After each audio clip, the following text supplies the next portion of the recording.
Alright, welcome back to Don't Think, Just Charge. I'm Dave, he's Harvey, and we're here for a midweek update to the beta. Let's get into it.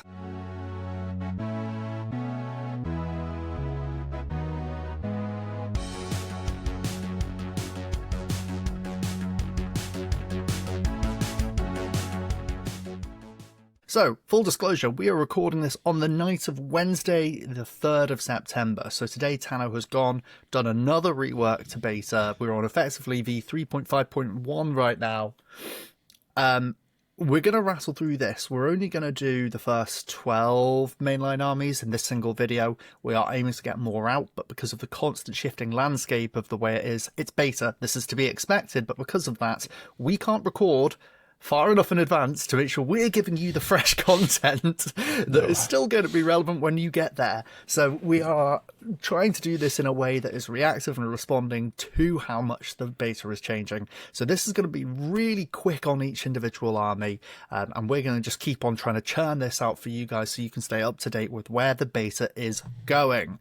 We're going to get into it in a second. I really need to repeat what I said in the last video. Thankfully things have shifted. We're seeing much more positive engagement. Please, everyone watching this, let's keep it positive, keep it focused. Let's not get into rage baity fights on the internet. We're here to make things better.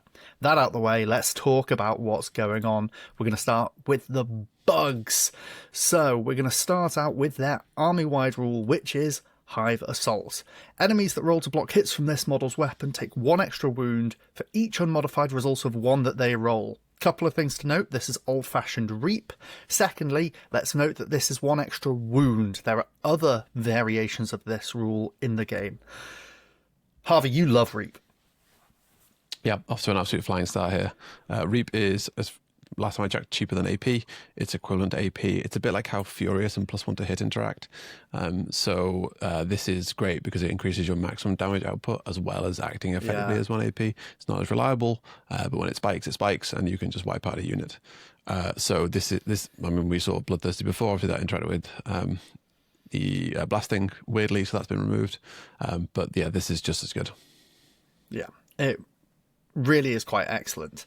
The combo for this one is Supreme Hive Assault. Where is this one here? So rather than it is just a case of extra wounds on a block result of a 1 or 2, which is a massive step up. Yeah, massively increased the reliability of this. It's a lot closer to AP2 in that. It's way more spiking damage. The buff is actually handed out by the Tough 3 models as well, so the Warriors and Hive guys. The Warriors and what are they called?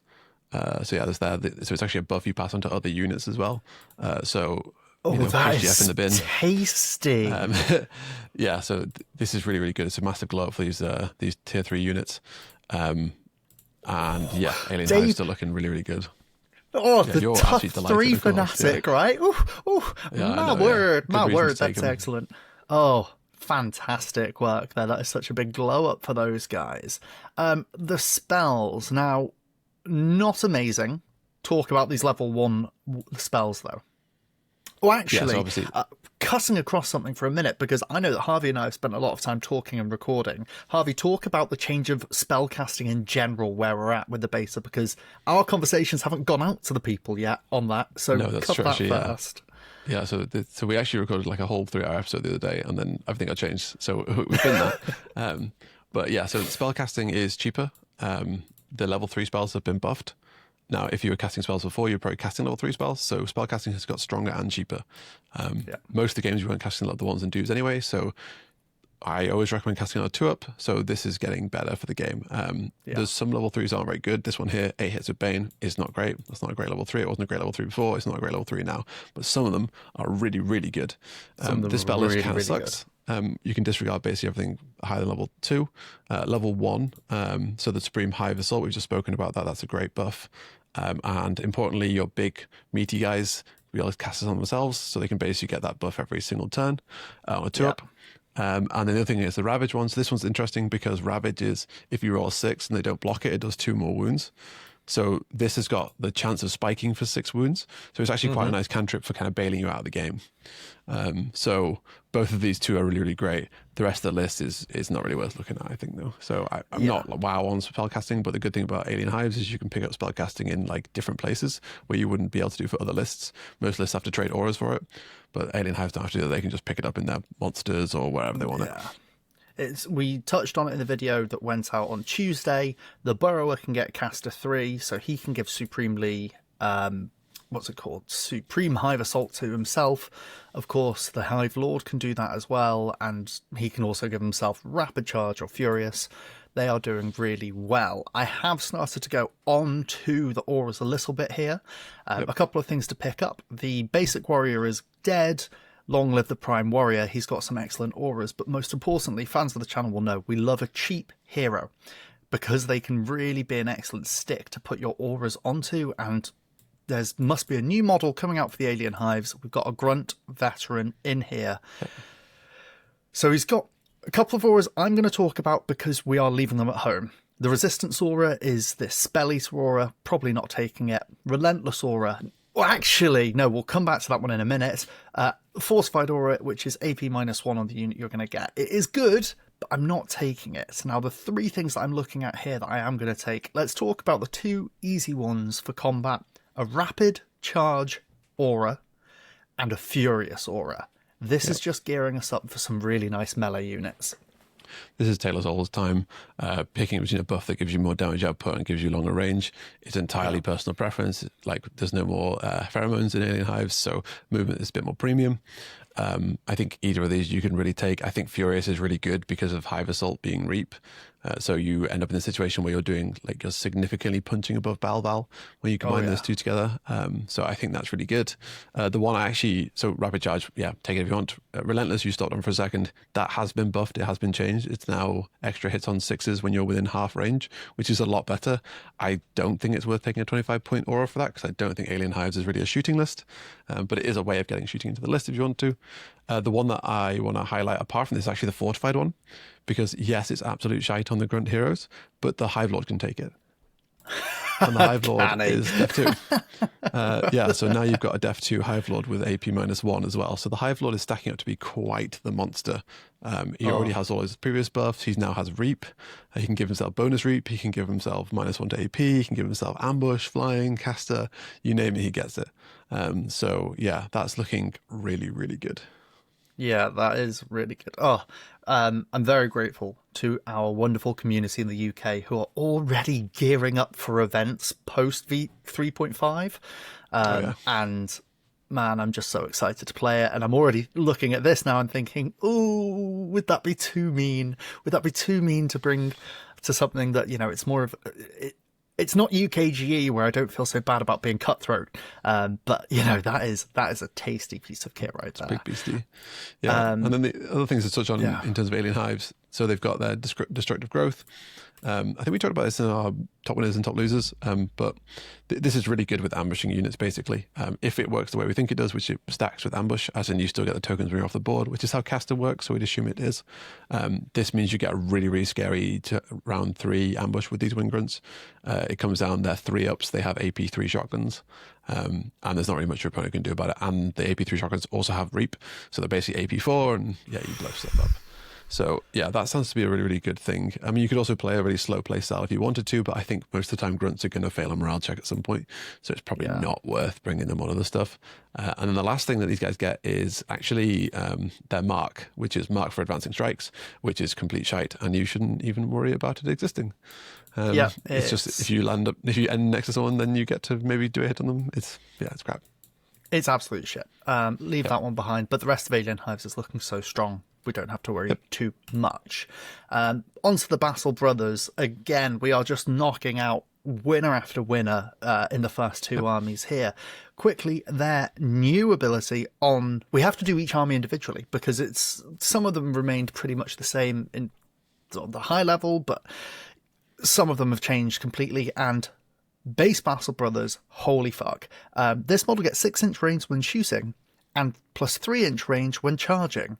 Just the incredible versatility of that is already amazing. The fact that they've got a plus 3-inch charge would be great enough, as it were, but the fact that there are so many flamers in this army and they can get a plus 6-inch range when shooting, big up the Battle Brothers. They are in such a good place. Literally no way to complain about this, really. It's just a nice generalist buff.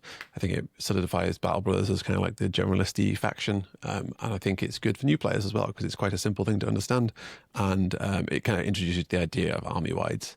So I think that's also very healthy for the game. So yeah, good for base Battle Brothers. We will go through all the factions here. The rest of them are quite short, just covering off their passives, and maybe some spell changes. And talking of spell changes as well, this spell list is good. So Lightning Fog is the best spell in the game, probably. 2 enemies within 12 inches take 8 hits.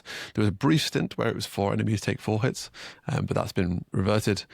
This spell is worth taking caster 3 for, like, every single time. In fact, it's so powerful, I would probably say, I don't know if you ever want to take any auras, really. Their auras are, like, whatever, really. Like, Personal Guard aura is a bad... advanced tactics, it's a 6-inch move towards a hero. The problem is it's directly towards a hero, so you don't get much flexibility there. So you could be moving into a building or into a difficult terrain and it won't work, which is bad. Hit and run, we're not a big fan of. Rapid charge, same thing, really. We've seen that before on the previous one. They already get a buff to their charge range. But yeah, I mean, exactly. They can charge 19 inches. No, that's bad maths. They can charge 19 inches with that. No, it is 19. Well done. Your quick maths was which is good there. really, really far. How often you actually need that in a game, I don't know. Evasive to shooting, same thing. I just think, unfortunately, casting is so incredibly powerful at 35 points that I don't really see any reason to run anything else. Yeah, and that's not... You get that spell, and the rest of the spell list is, like, not amazing, but you still have it. So, yeah, it's like, yeah, you can't begin to explain, like, 35 points for a weapon that does 2 sets of 8 hits on a 4-up. You'd pay that literally every single game, and this has the flexibility of being able to boost up to a reliable and... Yeah, it's going to get into good stuff. So, yeah, really, very, very happy with the spell list. Don't feel bad if you're trying to build something with punch. Just putting 3 elite pathfinders with caster 3 in your army, burying them in units of Battle Brothers, tweak them out a little bit if you need. Look at this A4 smash gun that you've got here. Wow, the things you can get into your Battle Brothers will do so nicely off of just that.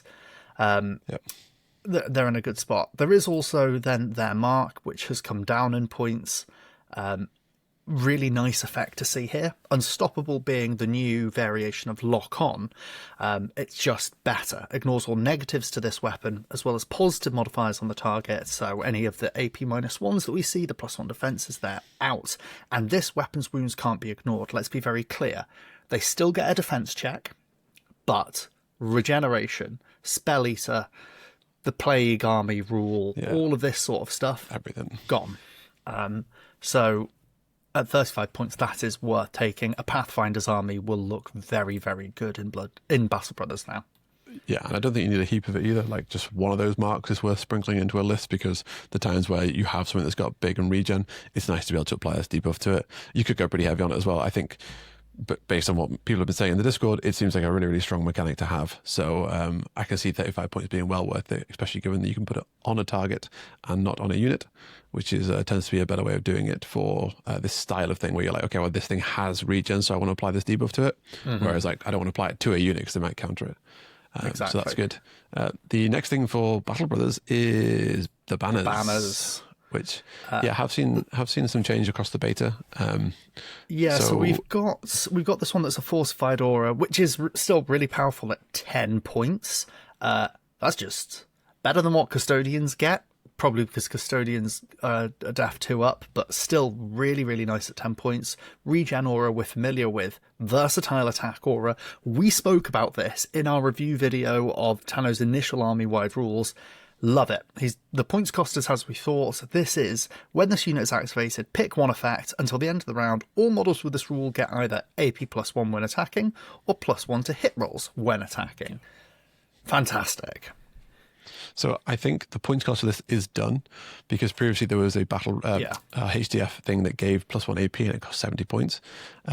In a second, we'll be touching on ED, and they cost them like 25 points for +1 AP. So I think they're the bugged ones. But yeah, this is a nice buff to see. I think it might be too expensive still. because most of the time you're going to be using the +1 to hit.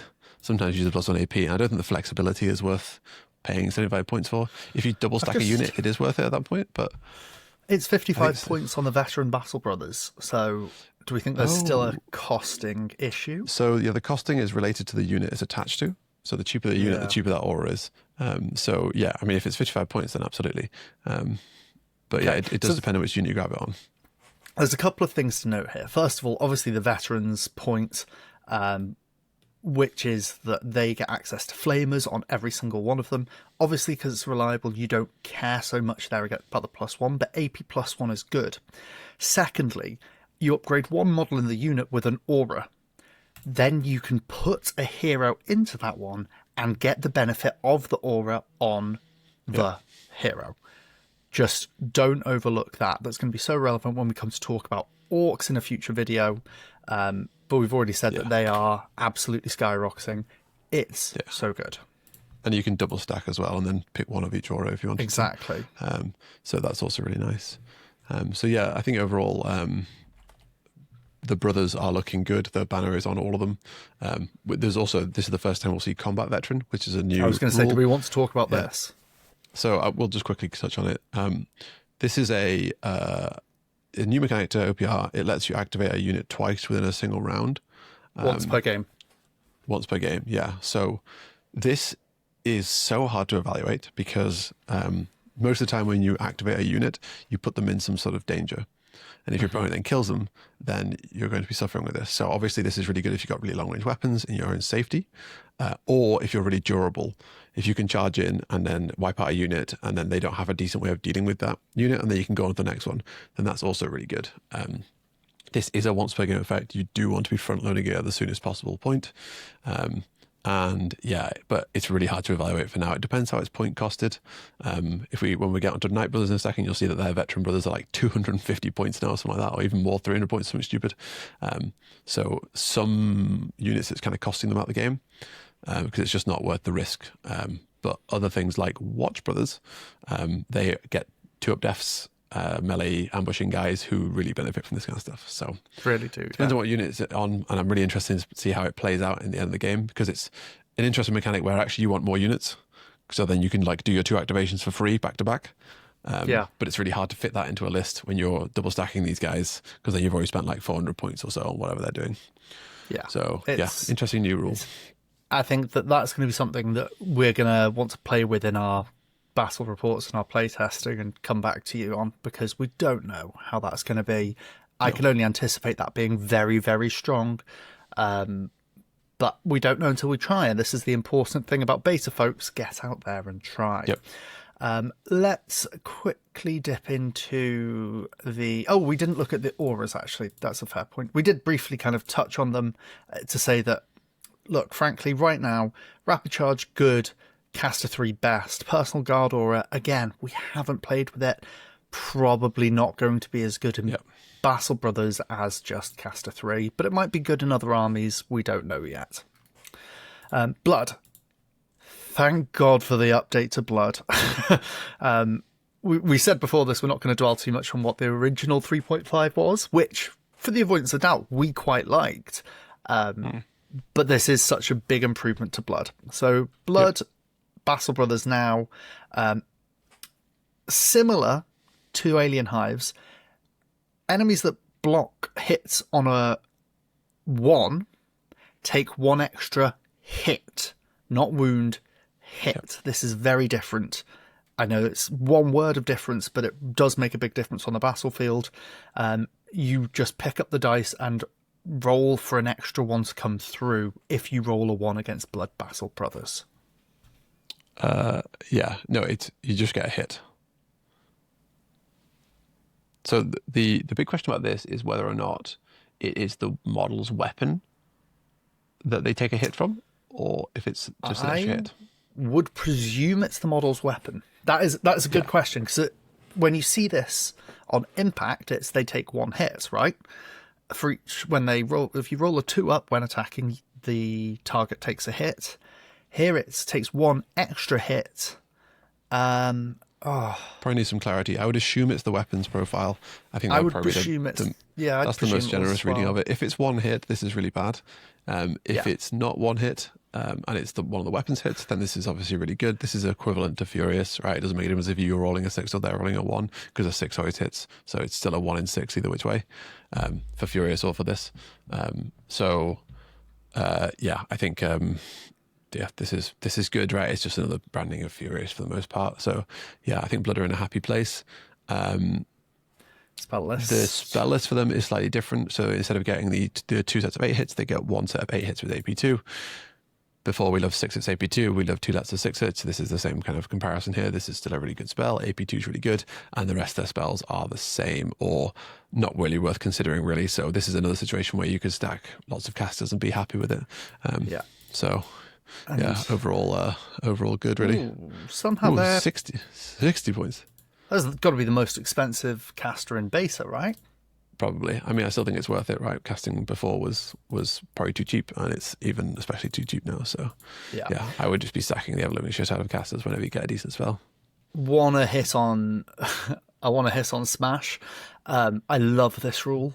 This is a fantastic application of the way to make 6s sexy, and for each unmodified 6, it becomes Blast 3. Brilliant. Fucking love that. So that's really good to see. This list has got versatility. If you want to go for the big 8 hits AP2, you can. If you want with a caster 3 to throw out 2 with a chance of cleaning up more chaff, you can. The rest of it, as Harvey said, we're not too excited about, but still, the versatility is there and it's fine. None of them are bad spells, but 8 hits AP2 is the reason to say this casting list. So absolutely. Yeah. Let's have a look at the Emo Brothers. It's not just a phase mum, it's the Dark Brothers. +1 to defense rolls against hits that are not from spells. Good condition to have on that one, really, because it means that, in theory, they've got somewhere to fall down. Their models die to a Blood Battle Brothers caster. To a Doomblade. He died to Doomblade as well. So this is obviously seeing 1 defense is really good if you're already invested into defense. Seeing 1 defense if you're not invested in defense is really bad. We're really happy to see this here. This brings their def down to 2 for most points, and because they have a fortified aura, that makes the fortified aura a lot better. Because then -1 AP is equivalent of 1 plus 1 defense, which is obviously better. Dark are just the tanky boys now. Really, not really much else to touch on them. They're very similar to the other stuff. We've also done an army review of stuff in there of the actual units before, which haven't changed. So you can go back and look at that in the past. But as far as we're concerned, this is better than the 6-up they were getting before. Are they just it means they can utilise that fortified era. Are they just better custodians? Probably not. No, custodians can now double up their -1s. So absolutely not. Custodians are I mean, I think I've got notes, by the way. We've written notes for this because we were aware that we were going to take 5 hours otherwise. And my notes for custodians are and double So we'll just wait until we get to that. For now, though, let's take you away from the ohs to the land of Harvey's a happy little child again. Let's look at the knights. So they are back with their army-wide rule being Aegis, but they have had it renamed to Nightborn. Clearly, obviously, thanks for being on the channel, Tano. We love that you listen to our content. Tano is getting fed up of hearing me say Aegis, and you go, Spell Eater. So it's now called Nightborn. Which is I can't make that joke anymore. R.I.P. So big things to note here. Obviously, it's nice to see his return. It's a really nice defensive effect. Shutting down spells entirely across a whole list is a very potent thing to have. It's way better than like the putrid 6-up style effects. Way better. The thing to note about Battle Brothers, the Night Battle Brothers, is they have lost regen a lot of their units. So before they had Aegis and regen, so it does make it a bit squishier. But I think overall they're not too sad about this. The big loss to Night Brothers is that they no longer have a way of buffing the range of their flamethrowers, which was big before. But as I've written down in my notes here, they have got a veteran walker, which there might be other ones like these, but that veteran Knight attack walker can do 2 moves in 1 turn, and it can get 2 sets of AP4, and that's quite scary. So this stands the chance to be like a big scary walker that if you get it into range or something, you're just going to go like bam bam and kill 2 units, which is very good. And you could invest into range if you wanted to instead or whatever. But that looks like a nice and juicy unit to have on the board. And maybe Watch gets it as well or whatever. But it does open up more doors for knights where previously they couldn't really play anything other than flamethrowers. They now have a nice, reliable source of AP4, and if the new combat veteran thing is good, then that'll be a very good unit. That'll be a really nice unit. But That's we'll going to be fun. It might be pushing them away from the playstyle they're using for, which is all flamers, because honestly, veteran Knight Brothers are now, what are they, 300 points? 255 points. Only which is 255 for 3 points of toughness. Yes, and no teleport and no regen. This is, I don't Oh, know if teleport's this still is- there? Yeah, but you got to pay 40 points for teleport. I mean, it's cheaper for you than it is for Custodians. Yes, that's true. But that's But it scales you're with paying- the mod cost, I think. So. You're paying 40 points for it on 3 toughness, whereas Custodians are paying 65 points for it on 9. So it's expensive. This is an expensive army. Yeah, and they don't really get much from any of the banners now. I mean, the plus 1 AP is obviously nice for the banners, but they're very expensive. So fitting that into a unit of veteran Knight Brothers is also very difficult. Now, obviously, they get to move twice, so you could like double give something, and it could be super, super potent. But this is probably the highest risk play you can probably make in OPR at the moment, taking 600 points on these guys who literally just fold if they get charged by AP4. Yeah. So yeah, you got to be really, really certain in your ability to play and keep these guys safe. But obviously, when they do get to go, they're going to really go because they actually get to teleport twice. So they could actually come flying in from the end of the map. And there's nothing you can really do about it, right? They could go like 12 plus teleport, 18 inches. I was going to plus say a move plus 36 teleport inches in a single round. Well, and then shoot for 12 inches. So whatever, that's 42 so in total because you 6 off. Oh, yeah, true. I see what you're saying. But yeah, so Knights are in an interesting place. This is quite a big rework to the way they play, but maybe not a bad thing. Maybe not a bad thing. This will be one that will be quite fun to get crunchy with as the beta continues. The Watch Brothers, so often overlooked. We will start out with Watchborn army-wide poison. Very nice and simple. Now, you have put in the notes here, Harvey, that this is really scary. Let's talk about why. And it's 2 letters, isn't it? Yeah, it's shocking, really. Normally, we kind of shit on poison. The big thing about poison that makes it bad is if you don't have access to AP, and when it's on spells and stuff, because it replaces the AP in spells, right? Mm-hmm. But obviously, 8 hits this with is just Bane like being so prominent throughout beta. Yeah, exactly, right. That's a load of crap. But what Battle Brothers have is a banner which gives them plus 1 AP if you want it. That's 90 points there. Holy crap! And yeah, just some like not bad access to AP1, which then goes up to AP2 when you buff it. So I think they still have their frag blasters, right? Yeah. So A4 AP1 rending, right? This is their special weapon.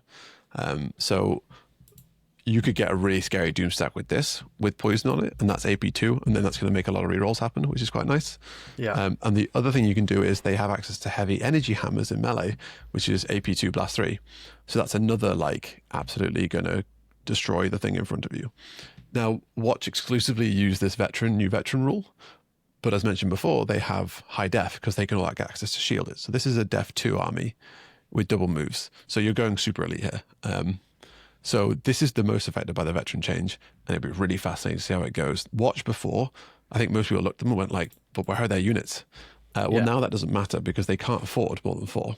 So yeah, it's an interesting way of kind of coming around the back and rebalancing the army, I guess. Do they get access to a big Stompy Walker with veteran? I presume they do. Let's have a look. Watch attack APC drop pod bikers. No, they don't. Attack walker, no veteran. So there's a chance the night one is a mistake. Then that might end up getting removed. But yeah, for now, don't underestimate Watch because I think the Watch veteran Vanguard might be one of the scariest ambushing units in the game with the hammers. Because they really can just pick their engagements, come in with 2 up def and blow up 2 units with not the energy hammers, the higher up, the heavy energy hammers. You replace their pistols as well. Wow, yeah, okay. Yeah, so you just come with a double stack of those guys. It costs you like 500 points, but if you can go like bam bam, you could easily wipe out 500 points just the units, and then they'll be still full health.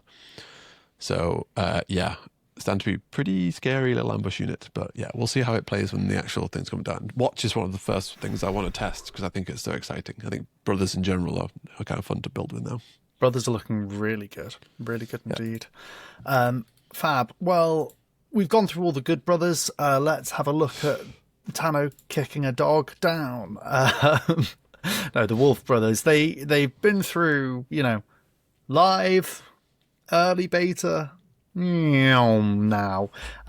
They have got Wolfborn. You get hit and run. So after shooting or being in melee, not just attacking, but being in melee, they get to move 3 inches.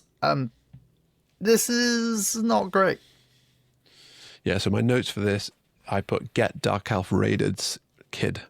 Is that right? So, yeah, this is an absolute shite rule. I think they do get a once per game 8-inch move as one of their special things. Is that what I read somewhere? Maybe that's gone, actually. That was previous? Yes, that's previous. So, yeah, these guys are just, like, extremely sad now. I don't think they get that, yeah. I don't know why they've been given this little bounce back rule. I don't know why Tano thinks it's a good rule. It's really interesting, right? And maybe it would play better on Wolf Brothers because they're a bit more durable. But like, really, I just don't think it's that engaging. I don't think it's that exciting to bounce further after you win all this combat. Like, I just don't see it. And on top of that, these guys also have the worst spells yet of the brothers. That they have their level 3 a spell called Storm of Power. 8 hits with Surge. Oh, yeah. Surges on hits. 6s. You do an extra hit is 1 hit, right? Yeah. So this is just like a really, really bad two sets of 8s, right? Because on average you get like, what did you say, 1.3 or whatever you said the other day? Yeah. So this is on average.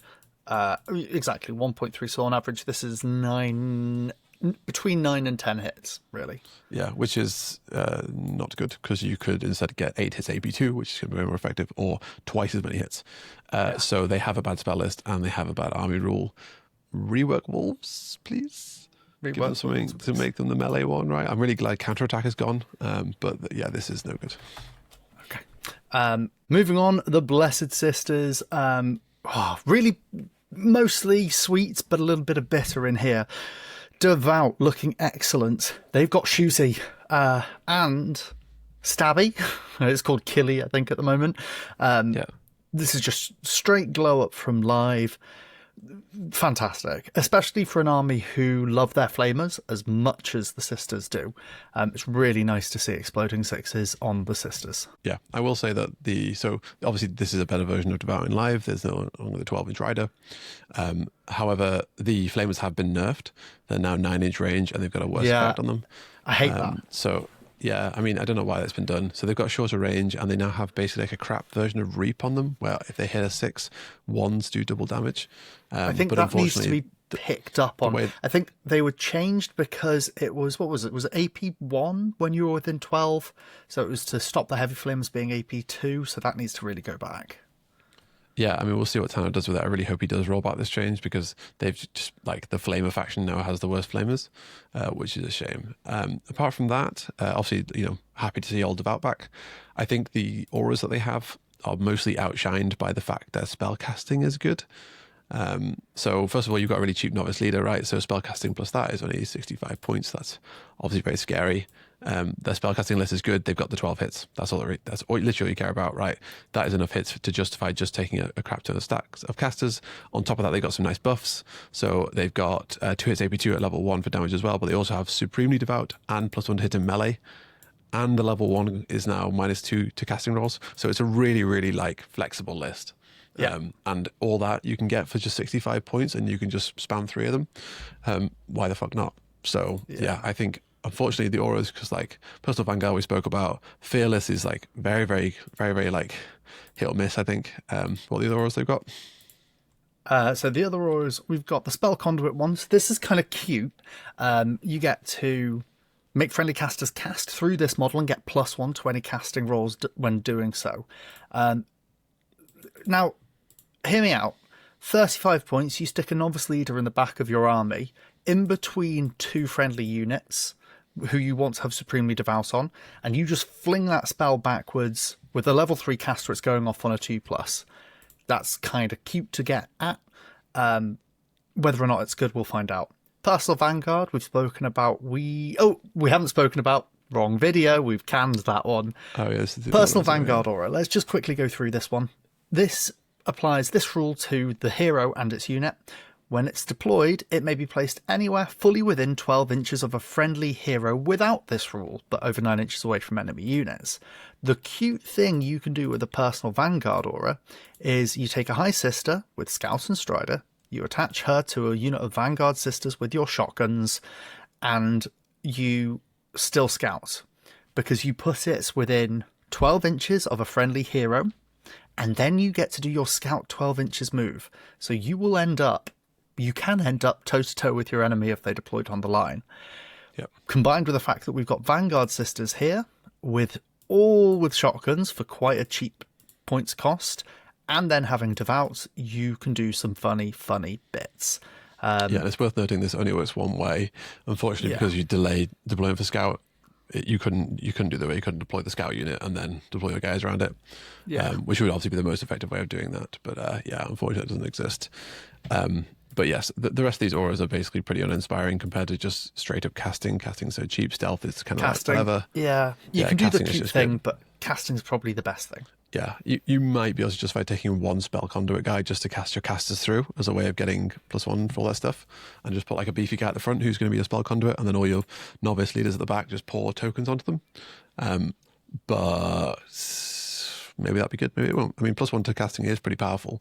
And it means you can be at a safe range and stuff. But yeah, we'll see what that looks like. But I think right now, you're probably going to notice a trend through this video. Casting is really strong, right? It's stronger than it was cheaper. Before. Yeah, it's just cheaper, right? The damage, the overall damage output has been brought down, especially at the lower levels, but that's brought the costs down, and it still doesn't change the fact that it's a Swiss Army knife. This is my time to shine, Harvey. Here's my pitch: make caster 2d6 casting on a 7+, and crank the cost of it back up again. We have the opportunity now to do it. I mean, we've said it a bunch of times, but casting should cost 100 points. Right, it should be something powerful that you take really intentionally in a list, and it should have powerful effects, but it should also have reasonable risk. And currently, it's just like a cheap do-it-all kind of thing, and it has been for quite some time. So, I think it just needs a bit of a rework. Apart from that, so they have a casting debuff, which in my notes here I put probably not worth running. Super local meta dependent. I said you should bring it against Don't Think, Just Charge Enjoyers. So anyone who watching the video right now, do watch out. I haven't read that part in your notes. I don't think it is actually there. So we do I was rave on about to say, right? Exactly. No, go on. You finish your sentence. We just rave on about casting, right? And we very rarely see people run it. You should absolutely be out there running caster, but I just can't recommend actually taking this debuff because people don't run caster, right? Like so many people say, like, I've had a bad experience with caster. Just take casters, roll on 2-ups. You won't regret it, right? Take ambush casters. You literally can't go wrong with that stuff. Do it as well. It's that thing of, we think it's so strong. We raised it in the mistakes video, right? Of not taking it and not doing it on 2-ups. This effect is there to punish your opponents who don't bring support and only cast on 4-ups, because a 4-up to a 5-up is a massive drop. And B, it's there to counter us guys. Yes, UK scene, this is how you beat us. You bring this, because a 2-up down to a 3-up is another big margin. When we're only dealing with 6 numbers on a dice, like, they are big leaps. So, yeah, it is meta dependent. And as for our friends in the UK, if you're coming to get us, then that's what you can do. Yeah, that's good. So apart from this, Super Indie Devout is obviously very good. Devout is very good. And the last thing they have is Designate for Precision Attacks, which is at the start of the game, you pick an enemy unit and you get +1 to hit against them, which is somewhere in the list. Yeah, found it. So this is it's not a remove tokens one, it's just a flat debuff a guy one. I think this is quite good. This is a 4-up army. This is good. Yeah, I don't think you need loads of them. I think most of the time you just need a couple really to get the ball rolling, because the moment you've snowballed a little bit, then you've got more units than them, and then you don't need the buff anymore. The big thing to know about this is obviously this and all these other style of buffs, do not try and get greedy with them. Don't put them immediately on the guy's biggest unit, because you think, oh, I get the most use out of it then because I'll be shooting the big... Put it on the unit you want to kill first, right? And that shouldn't be the big tough 12 guys, right? Go back and watch our mistakes video or whatever. Like, focus on the things that you can kill in a round. So you want to make your round 2 as good as possible. So putting it on a tough 12 thing might not be the play. Instead, maybe put it on like a middling unit, an essential unit to their strategy, or even just their chaff, just to make sure you kill it in one go. Because it makes such a huge difference just to take activations off the board. I will say this is another effect that just having this more broadly applicable in OPR punishes people who want to bring 5 activation armies. Really does. this stacks. If you have 2 units of Novice Sisters and your opponent brings 5 Stompy Things, or heaven forbid they bring Titan Lords, you just get to massively devalue one of their units if they're in that situation. Of course, what Harvey's saying is entirely correct, but I am also thinking about the situation where your opponent has been greedy and you punish it. I will say that being greedy is about a good way of losing the game anyway. And also this doesn't give AP, so it's not the most egregious example of that, because AP really punishes that. To hit is less super relevant, because most of the tanky stuff is indexing into def 2 to survive, not necessarily like number of hits they're taking, because most will bounce off. Yeah. But yes, so overall I think Blessed Sisters, if the Flamers come back to normal, they're in a really good position. I think they've got some interesting stuff here. And if casting gets rebalanced, then brilliant, right? They've got some cool stuff going on. So I think Blessed Sisters players will be pretty happy with this. But yeah, we'll have to see it as the beta develops. I'm not going to dwell on it too long, but come and join us in Discord and I'll talk to you about why Novice Sisters are excellent, and why I still also just like the ability for this army to get access to its combos, which is fab. Yeah. Blessed Sisters are looking good. They're so close to being excellent as well. Let's move on to my babies, my boys, the golden banana ramas. We've got the Custodians. Now, Harvey, in the first round of army-wide abilities, you said that them having the ability to get AP -1 on top of getting shields was a problem. Now we're in a situation where their first AP -1 is not situational, and they can get a second shield for an extra 10 points. So these can be def 0 up units. Yeah, so the big trade-off here is obviously they don't get teleport, but I don't think anyone really gives a fuck about that, really. Teleport is a very, very strong mechanic, and there's a lot more AP in the game now, so being a def 0 up is slightly less good than it used to be, but it's still completely insane, right? There are some armies that can get lots of AP, all the other armies can't, right? For 10 points... For 245 points, you can get a unit that some armies cannot take off the board, right? For 245 points. That's less than the 270 breakpoint we talk about it being a key unit in your army when you have 7 deployments, right? You can then give it decent weapons as well, right? Like, was it like 15 points for a sword if you wanted to? So you can boost it above that 270 point mark, and it's still less than 300 points to get this effect. This is insanely strong. I can't believe this even exists in front of me, right? Like, I cannot believe that we're talking about 0 up saves in OPR. It's completely bonkers. Yeah, and the armies that get the AP, that can go up to AP 5 or whatever, like ED easily can, don't care about this shit. And the armies that can't are just going to be plinking shit off Custodians all day. And we're talking about their base unit. It's so hard to kill just one unit of these guys. You can bring 3 of them, right? And just be about up to 900 points. You've still got more than half an army left. And most armies just cannot kill 27 points of -2 AP units. I'm genuinely shocked this exists. But this is kind of where the beta's at the moment. There's some mad shit going on here. This is subtle. I'd say this is a subtle case of something being mad shit, right? Because yeah, absolutely right. This is a play against it and you'll go like, what the hell? This is so oppressive. You don't know it's oppressive until you've played against it. Yeah. So yeah, I mean that is kind of shocking. And also now, because Great Sisters get the effect as well, you can now embed them in it as well if you want to. So you can get like a relatively cheap aura in there. So these guys can then be like surprise attack. So all these units can appear out of nowhere, do a bunch of free hits, be unkillable, stomp around. Yeah, I think it's looking like a scary time to be playing against Custodians. Though I think in the context of other really strong armies, they're not a problem. But in the context of the other 75% of the lists out there, they're a massive problem. Along with all the other armies that are also very oppressive, I think. Yeah, so that seems really, really good. In terms of the stuff they get, so Teleport is really strong. I would probably only include it on your really aggressive units, not on your Custodian brothers. Defiant Piercing is just absolute trash, like 175 it's points. Such for garbage. It's like you're going to get it based every single time they take a morale check, but as previously mentioned, for 10 points you can make it so they never take morale checks. Well, unless they fail melee, but I mean it's fine. So yeah, that doesn't seem great. And then really the last thing to touch on for these guys is their auras, and the auras are so unstoppable in melee obviously stands chance really good, and surprise attack looks really good as well. And I'd say the other ones are kind of in the bin. The spellcasting list is not that inspiring. So yeah, I think for this you're probably just taking some Custodian Brothers to get like a solid line in. I think you're taking some Sisters in for designate for piercing attacks, which is the one thing I forgot about. Yeah, that thing there, which is obviously not going to cost 840 points when it comes out, but it basically gives +1 AP against certain targets. That covers the AP weakness of this army if you're not taking halberds, whatever they're called. No, what's not called halberds. What are they called? The big ones? Spears. Yeah, if you're not taking spears, then obviously you don't have AP, but you can cover that weakness elsewhere. So yeah, I think the old custards are looking like they're in a good spot. What do you think as the custard player, Dave? See, I want to do it for the super sexy things, not the whole mega shielded things, right? I want to play custards because I'm excited by the things I can do on the battlefield.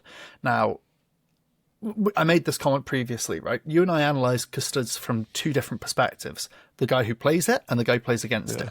You look at the shields and you think, that's fucking ridiculously oppressive. I look at those shields and I think, boring. I'm taking teleport.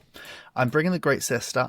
I want to bring caster for two reasons. One, tear is, if it's unchanged, is really, really good. Against units where most models have tough 3. Oh, is that exactly tough 3 or is that tough 3 or higher? Exactly tough 3. This is a change they made from the spells. Never mind, then that used to be stronger. But also this ability to slow things down, which you used to get on the walkers, which we still do. Having this on the walkers, that is oppressive. That is a great way of ruining your opponent's day. We used to see it and praise it on spells, but having it as a flat suck it, I think that's really, really good. 2 more points. Surprise attack aura combined with Hunter Sisters is so sweet because you ambush them in with surprise attack aura. This model and its unit get it. So if you double up your Hunter Sisters, your Great Sister and your Hunter Sisters, then you get to throw out 7 of these dice. So on average, you're going to be doing 3 to 4, 3.5 hits. So you're immediately going to be dropping between 6 and 8 hits with AP 1. Yeah. Which is really, really good. No morale checks. Let's remember this, folks. It's the same as the Burrower. But then your Hunter Sisters, with all their flamers, are going to be in range because you've come within an inch of somebody. So that's something cute that I'm looking forward to doing. The Master Destroyer is excellent, but I just want to quickly enjoy showing something that I've been playing around with that I think the Master Custodian is now worth taking because he can be a really cute shooty unit. He's got the ability now to do this. So you take him on the bike, you give him these upgrades, he becomes a tough 9 Guardian Armor, fast, fearless Strider dude, 380 points, and he's got, 9 shots with AP1 and a Blast 3 shot. Now, yeah, it's 400 points, right? Yeah, you actually probably want your heroes to be doing other things, but I'm going to enjoy using that unit on the board. We like Tough 9 at Don't Think Just Charge, we really do. And I like Tough 9 when I can max my Balval on it, and you know what? It's cute, and I'll probably end up taking that in one of the events I go to just for funsies. I mean, I don't think it's a really compared to the Master Destroyer, it's a fucking joke, but yeah, exactly, and it is, but it's cute, and that's kind of the balance of. I look at this and I see that there are a lot of toys for me. The only things I really lament are that the auras are gobshite, but nothing's changed there because. They were gobshite since the Great Sister got nerfed away from having her spliss of caster and auras. So, yeah, and why the hell my sisters don't have Fearless, I don't fucking know. Like, I liked the position before where they had Fearless but not the shielded. I mean, I didn't like Sisters at all. I think Sisters should be 3/4s for one thing. I have a lot of thoughts on Custodians. The main thing is, though, right, I think they will be fun. But you raise a very relevant point that I'm looking at the toys for playing them and just me fucking around on a board and having a good time. You're raising the point of going that this AP -2, that's going to be shit to play against. And there's a really important aspect of the game. I think it's probably also worth mentioning that I think it's going to be shit to play against with teleport auras as well. But at least teleport auras. Don't take my toys from me. I think they should keep. I think they should keep teleport aura. Absolutely. Yes. That should be taken from them. But it's still going to be shit to play against. I think that OPR has a slight issue with skew lists, i.e., like this is a def 0 list, and then you play against def 6 lists. how are you supposed to account for that? How are you supposed to plan for that? How are you supposed to build lists, right? And I know that you have a stance like there should be lists that are better against others, but I think that it's nice if the game is more like 40% is the worst matchup, compared to some of this stuff, which obviously gets pretty monstrous pretty fast. I mean, like, look at that 600 point stack. It's got teleport and it's got the aura, right? You can give it all, you give it spears as well. Like, it's like fucking over. That thing's coming out of nowhere and it's insta giving whatever is a thing. So Yeah, this is hilarious. I might try it at some point just to see how it goes. But yeah, there we go. We've done it again. We did this in our first recording. We spent ages on Custodians. the rest of these are shorter. Let's move on to DAO. I'm going to let Harvey take the lead. I'm quite grumpy about DAO. I'm not a DAO player, but I think they've been left to rot, really. Yeah, so I actually have a different stance than Dave. So Dave's not really a big fan of this new targeting advisor thing because it's replaced good shot on the... Oh, no, hold on. Targeting advisor, I'm fine with. Like, hoorah. Let's go through the whole army, and then I'll tell you why I think that they've been left in the dirt. Well, here's why So I think targeting advisor, go on. Yeah, so targeting advisor, I think this is good.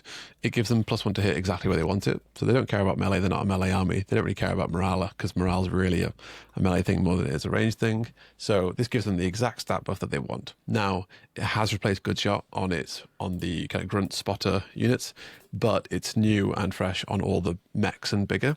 And I think most people playing DAO are playing Gundam DAO. So, fair dues. The one thing that they've got a glow up on is the spotter squad. The old, so precision spotters are now 20 points of them. They used to be 25 points, which means if you get 4 of them, then you can get a 5th one for free compared to the old cost, which is nice. I don't think it's the most amazing mechanic in the game. And given that they're getting a +1 on most of those things, you only actually need like 1 spotting laser on most things to get the 2 up. But I still think it's a nice little glow up for the spotter squad, and it kind of gives them a little bit more to do. In terms of auras, I think that most of these are pretty good. So anything with the word range next to it is good. Or shooting. I think the scout and counterattack ones don't really make any sense whatsoever. Their melee is so limp that the counterattack would literally be a waste. They're going to die anyway. And scout is the wrong direction. I mean, you should be moving forwards, but I just don't think there's much value in doing a scout aura when you could do unstoppable or range slayer or whatever it is they can get, right? Yeah. I think they're better, but I also think who's using auras anyway? I don't really think you need them. So I think I'm probably leaving that at home. And then also the caster 2 thing, it's a complete waste of points. So just take auras if you're going to take them, but really I think just leave them where they are. Like, it's fine. I think that the thing that DAO need to be more interesting is actually just a unit rework. I think they're in an okay position now with the buffs they've got, but we just have to wait until that gets looked at. Yeah. So I'm going to move on to 2 positives before I go to the, oh my God, please love DAO. One, we've said in the past how crap bikes are. We're now seeing on a couple of things, and especially in DAO, the start of something which I think should be an OPR mantra, which is that bikes can give out the marks, because bikes suck, and unless you're orcs, you really don't have a battlefield role. If you give bikes the marks, then your fast mobile unit is the one handing out the thing to assist your army. Now, this is on the hover attack bike, which doesn't really count because it's a tough 6 thing, but it's a bike with a mark, so it made me want to make the point of saying this is a positive. Let's see more of it. Secondly, you're entirely right. Precision spotter coming down to 20 points is such a good positive. Like, that is something that I'm really happy to see for DAO. That being said, that's it. I think that's the point. Like, they really need a unit rework. And if you want to compare DAO, the shooting army, to most other armies, why would you take DAO if you want to build a shooting army? You can take Battle Brothers and do it with better quality, at better range, with better options available to you. You could do it with orcs, who are just cracked, and we'll come on to them in the future, but they can do everything 100 times better. They are just comparing DAO to the way other armies have been written. They just don't have it. They don't have the pizzazz that other things do. And I think that they do just need that rework. I mean, even for example, right? In other armies, you can get your Supreme, your boost, your combo on level 1 and level 2 spells. DAO is on a level 3 spell, which is powerful. You get it twice on 2 units, but DAO don't have a caster 3. They only have access to caster 2, so you are so rarely actually getting this off. The thing that could be sexy and fun is gated behind something in such a hard way.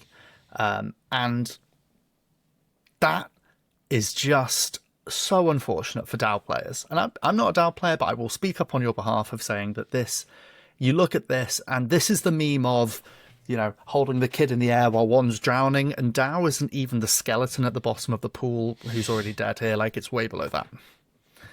I think it's probably worth mentioning that I think that the power level DAO are at is fine, but it's compared to the other armies that it's not. Yeah. Right? Like... 100%. In context is the problem. Yeah. But comparing this to live DAO, compared to live, you're like... Yeah, exactly right. This is just better. Like the units need reworking. Sure, they need to be some more hard hitting stuff. They can actually do their shooting thing.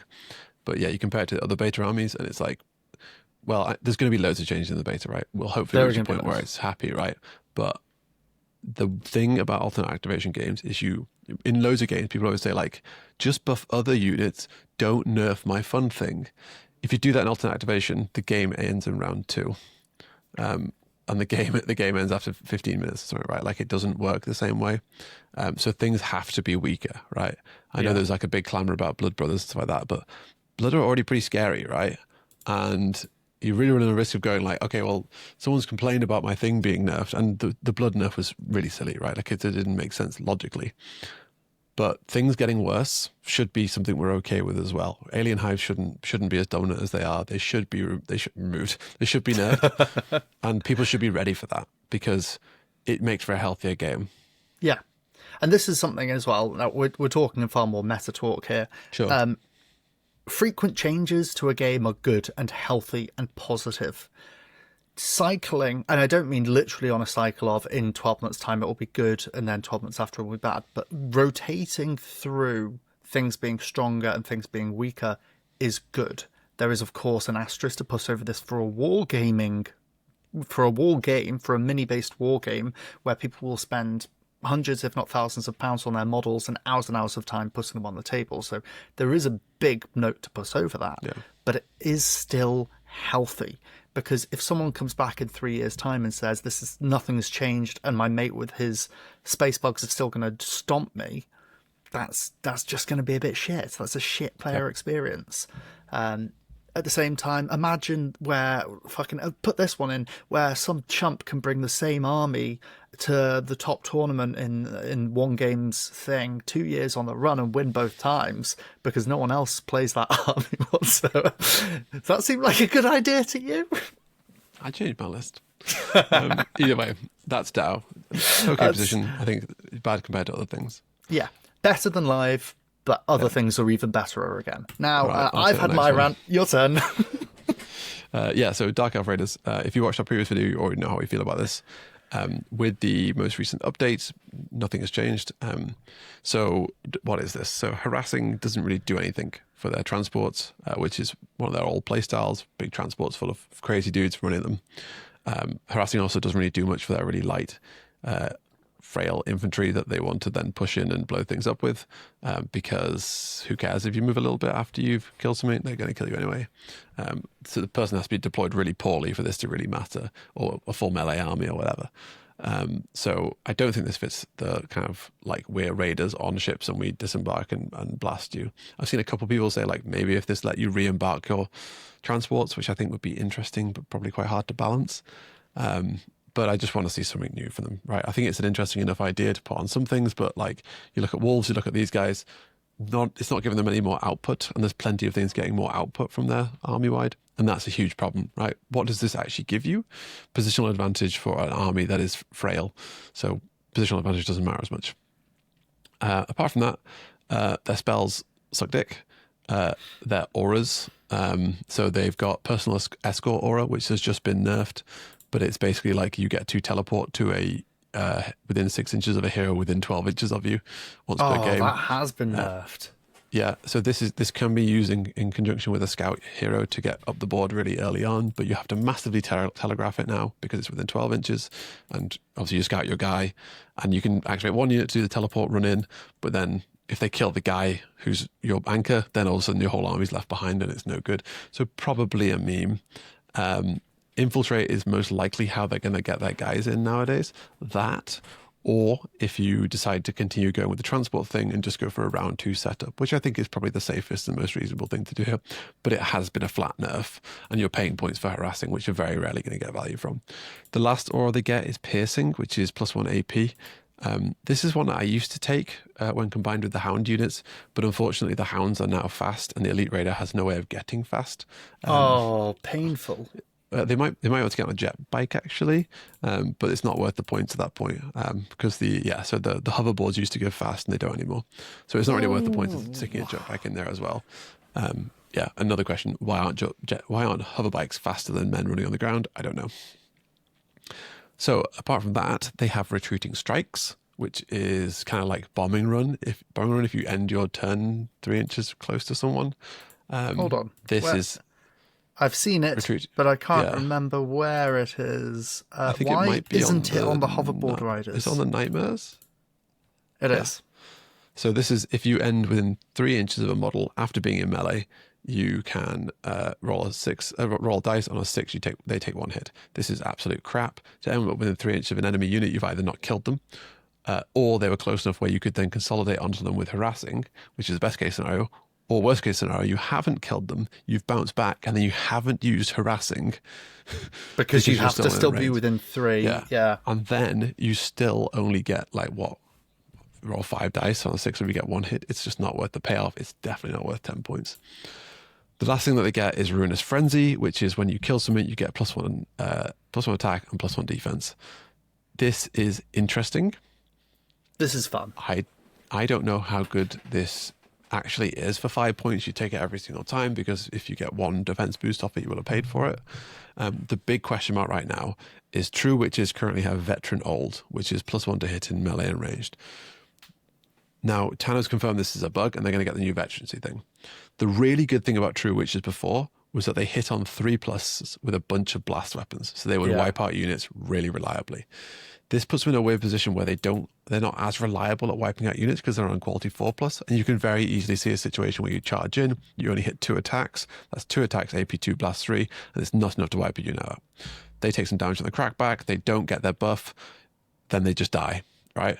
And because they've got the new veterancy buff, because they're so frail, they didn't get their second activation, which means you paid all this money for it because it's built in, and you didn't get to do the cool thing. So this is going to be really, really difficult to play around. You're going to have to go wide and have less True Witches than what you might once have wanted. Because what the True Witches did before was be 200 points and is to give a unit that was worth more than them. And then it didn't matter if they lived or died, because of what you're doing with Dark Elves, you're going like, we trade back and forth and then we have nothing left on us after round 1, but then I win the game because I'm on the board. So they won't be able to do that as reliably anymore. Quality 3 to quality 4 is a real shame. So I think, unfortunately, Dark Elf Raiders, while they can still do some of their old tricks, they have just been flat nerfed and their costs have stayed the same. The only interesting new thing they've got is Ruinous Frenzy. Because full ambush playstyles, I don't know if I mentioned this, I did in the previous video, aren't fun to play against. They don't have a great place within the game. Ambush is the kind of thing where you really don't want more than half an army you're playing against to have it, because then you feel like you're actually engaging with your opponent. So, yeah. Sad times for Dark Elf Raiders. But if you watched that video the other day, you've probably heard all that stuff before. Sorry. Exactly. But yeah, one thing to mention before this I think is kind of like where we dip in our negatives. I think everything after this nearly is positive, right? So I'm just going to let this be the negative middle of the video. Court Henchman is another example of why is one army not being treated the same as the others. The Synapse Tyrant in Alien Hives was clearly considered an awkward hero to have in the new world. Why do we still have the Court Henchman with the hero tag, which is a nerf, with no auras, no powerful caster, nothing making him interesting? Bump this guy into the rest of the list. Take hero off of him and let him run around on his own and be his best life. I don't know why we've got heroes without auras in this world. That's that's kind of, you've said everything else about Dark Elf Raiders. I do just want to make sure I've said that. I would like to see a new category of unit that is that, which is 3 tough, but can break Balbal a bit more. Like an assassin style unit that isn't a hero, doesn't have auras, runs on his own, really fragile, but does more damage. If this guy could do 6 hits, then all of a sudden you'd be like, oh, this is kind of interesting. He's really fragile, frail, and has its own unique role on the battlefield. But as it stands, he's just taking up a hero slot.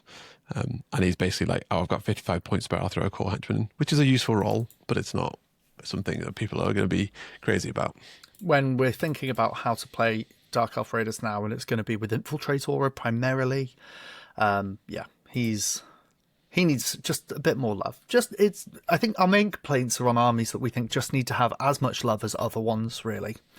But otherwise, we look at some other things, and they're looking sweet. Now let's get back on the up and up again with the dwarves.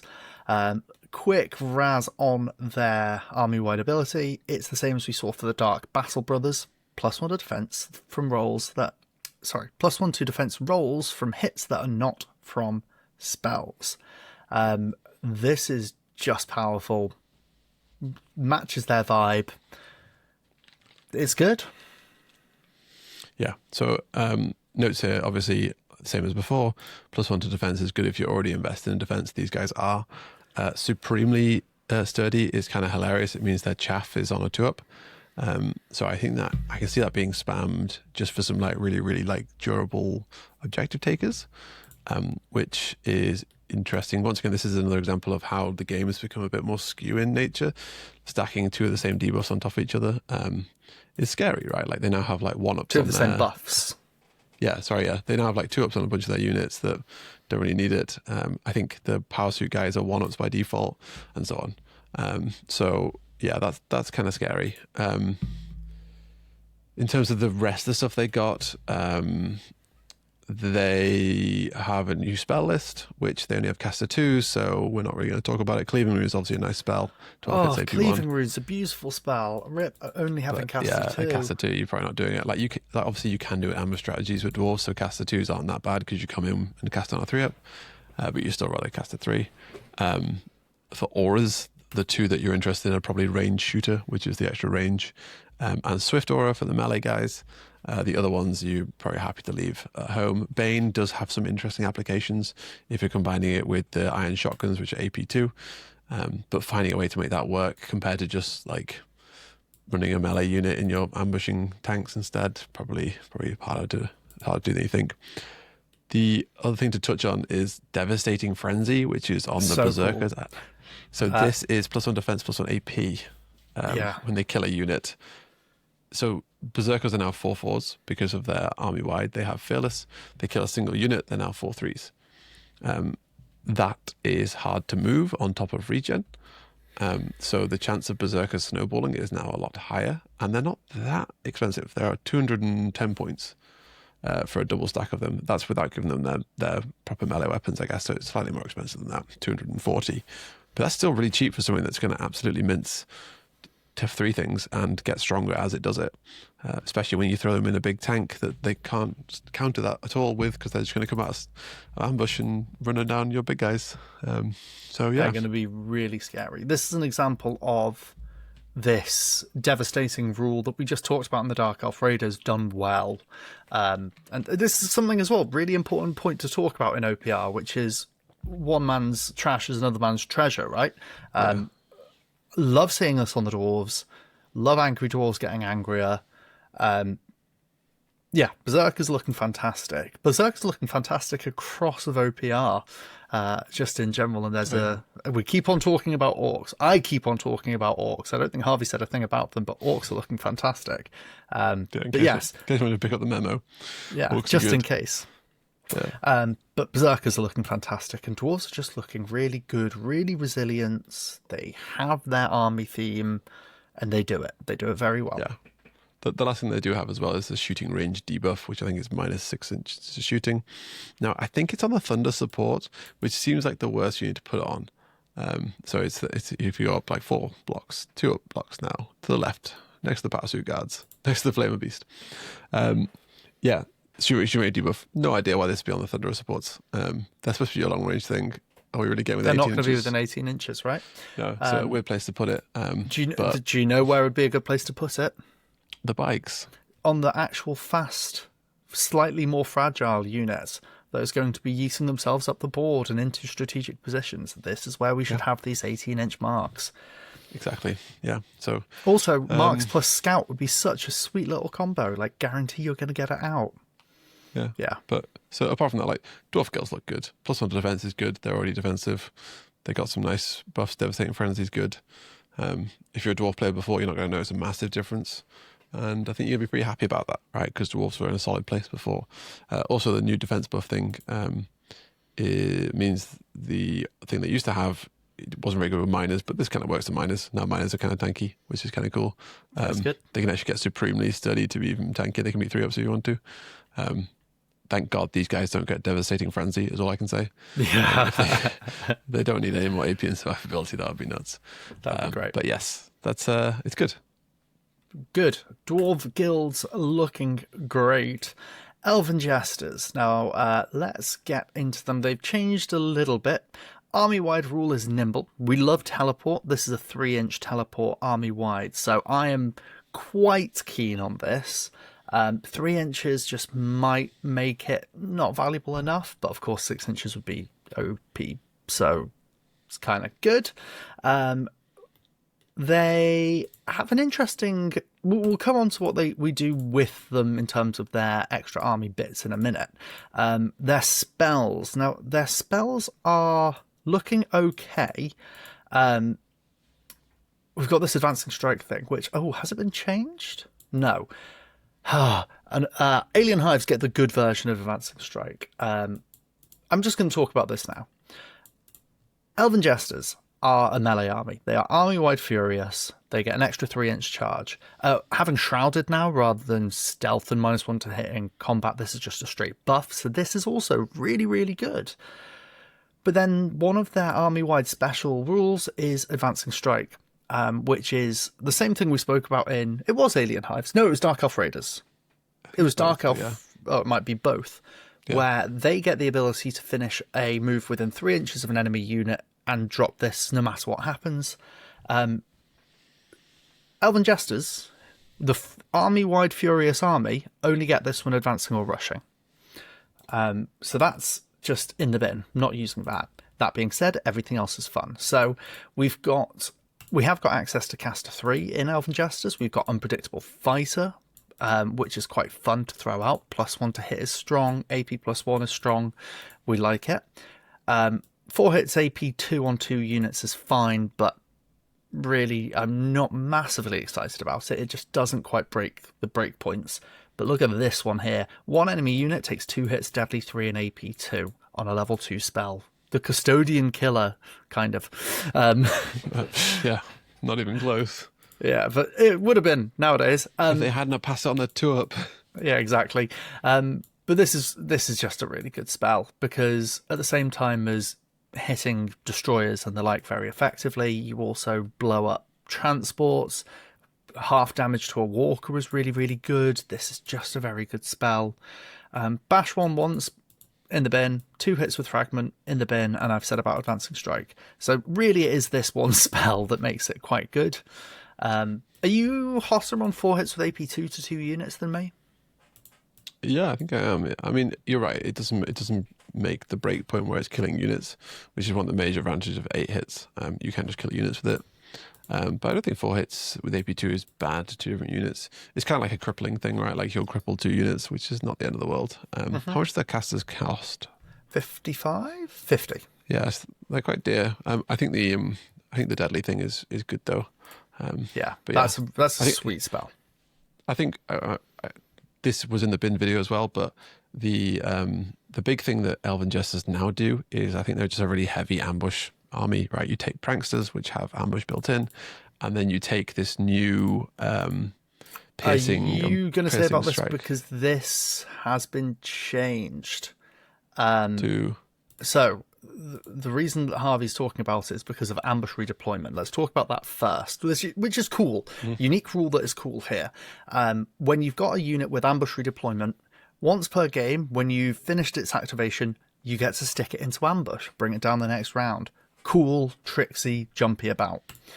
They've got this aura, which is Surprise Piercing Strike Aura, which is to say that this unit counts as having ambush and gets AP2 in melee on the round which it deploys.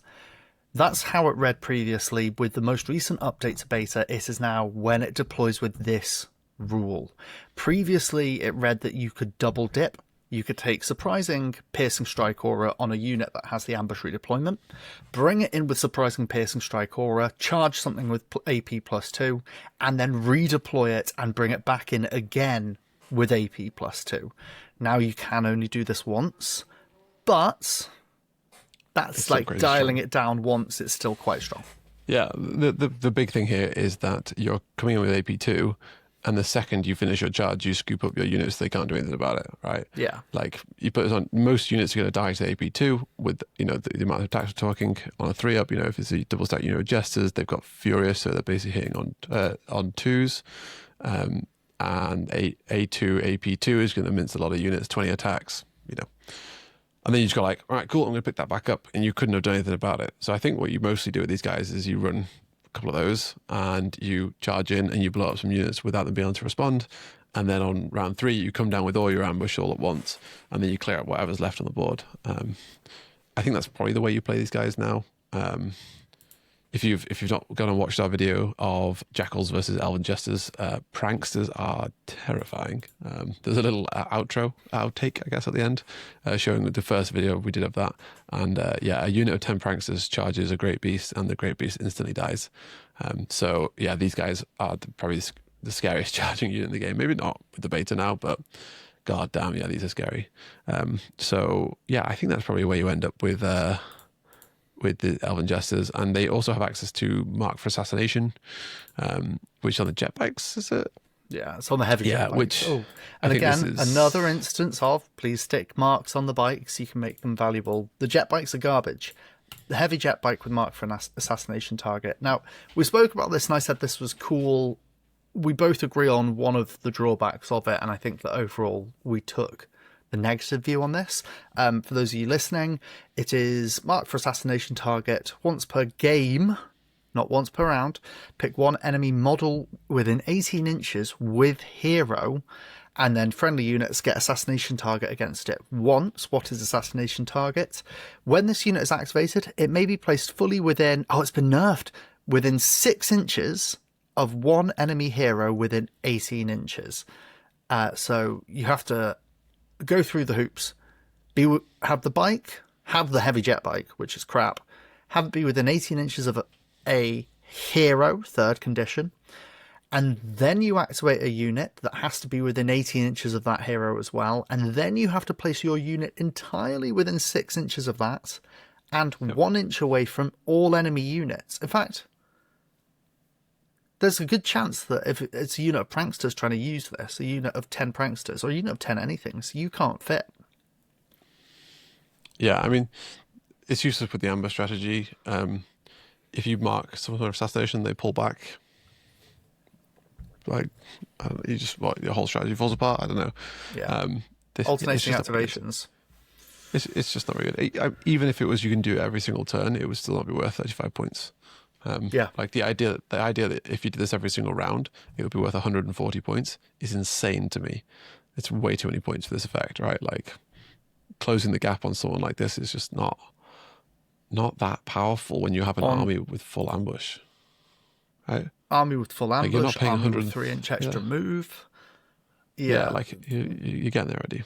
Either way, Elven Jesters, I think, obviously they still need more units, but I think they're in a good position. I think they play an interesting play style. They're very don't underestimate Shrouded. It's just really, really fucking good. Yeah, we've understated that. Like, we can focus on a few of these criticism points, but the core of the army is still strong. This is like when we have something bad to say about Alien Hives, kind of. Alien Hives, obviously, are a different level, but, Jokers, love them still. What a fantastic role on the battlefield to fill, being an activation burner, blast 3 limited on a quality 3+, flying, agile sort of unit. This is where shooting in Elven Jesters is good, which is ironically when you use it once in the whole game. But that is these are fantastic, and they've had a nice little glow up. Really, it's jokers and pranksters. That's why we play Elven Jesters. Yeah, absolutely. Yeah. What's Let's next? keep going. 4 more in this video, folks. Apologies for not covering everything, but frankly, by the time we finished recording, editing, and getting it up, it would have all changed again. Yep. Into the Eternal Dynasty. Now, these guys have had a little bit of a dial back since we first saw this. And so Dave's slightly less excited, but let's go through it. Now, I think they're actually more powerful now. Yeah, probably. The means with which you get it is different, but I think they are more powerful. I think so. First of all, Spirit Power just gives them 1 AP. 1 AP is very strong. We talked about the Hives thing being strong. This is slightly weaker than that, but it's still really strong. In the context of GDF, where most things are like higher defense, AP and Reap start to get a lot closer than they would do in the other games. Yeah. So Supreme just Spirit AP Power 1 on everything is quite good, but here we go. Yeah, Supreme. Yeah, go to ninjas. Supreme Spirit Power. Yeah, this is what I looked at earlier today. 15 points for 1 AP. This has to be bugged. If it's not bugged, this is the most insane buff in the game. 15 points for 1 AP. That makes your base ninja attacks AP2 rending, right, for 15 extra points. Sorry, your base ninja attacks in shooting. Shooting, yeah, sorry, yeah. You can take sickles if you want, and you can have AP4 on all these guys. Really? So already you're kind of like... You're really happy to have the shooting. I think you're just quite fine taking these guys with melee because ninjas have teleport. So they're fantastic. So the next thing you have is... So spells, they're all just shite. Not really worth bringing. Just, there you go. It's cool. But aura-wise, we've got 2 interesting things. We've got Surprise Piercing Shot, which is the same thing Jesters had, but with shooting. So AP2 and Ambush. And we have Proclaim for Vengeance still, right? So this has been nerfed. It was 2 before, now it's 1. It's still really good because +1 to hit is mostly all you need. Because the AP you've already got coming out your fucking arsehole, right? Like, you've got so much AP, right? Like, it's not even close to being a problem. You have 1 of these guys, and you have ninjas ambushing whatever you've just put it on. They're attacking on 2-ups. Then they have... They have 4 AP default, right? And they can get up to 5 if they wanted to, right? So this is like a lot, right? And there's no ride on, there's no condition of this. They come in attacking, and they got rending as well, lol. Right, okay, in case you wanted to fucking get 8 AP. So this has the ability to just absolutely destroy anything. On top of that, so if you don't go the Proclaim for Vengeance route, you can go Surprise Piercing Shot, which gives more AP to your shotguns, which you're going to ambush in on top of them. And so the shotguns, you can also give them the thing where if they kill them, then you get that buff as well, which we talked about, but it got scrapped, is not that strong. But you're coming in with a load of shotguns, hitting on 3-ups because you place one of those buffs down probably, and all your shotguns are like AP, literally a trillion. So ED just has an insane amount of AP stacking. This is how you kill Custodians. It's probably the only way of killing Custodians in the game. Along with everything else. Yeah, and the other thing that they've got is Scouts. So Scouts have access to a +1 to hit in ranged mark for only 35 points, is that? Yeah. 35 so these guys points. have Scout. They've got carbines, so they're A2.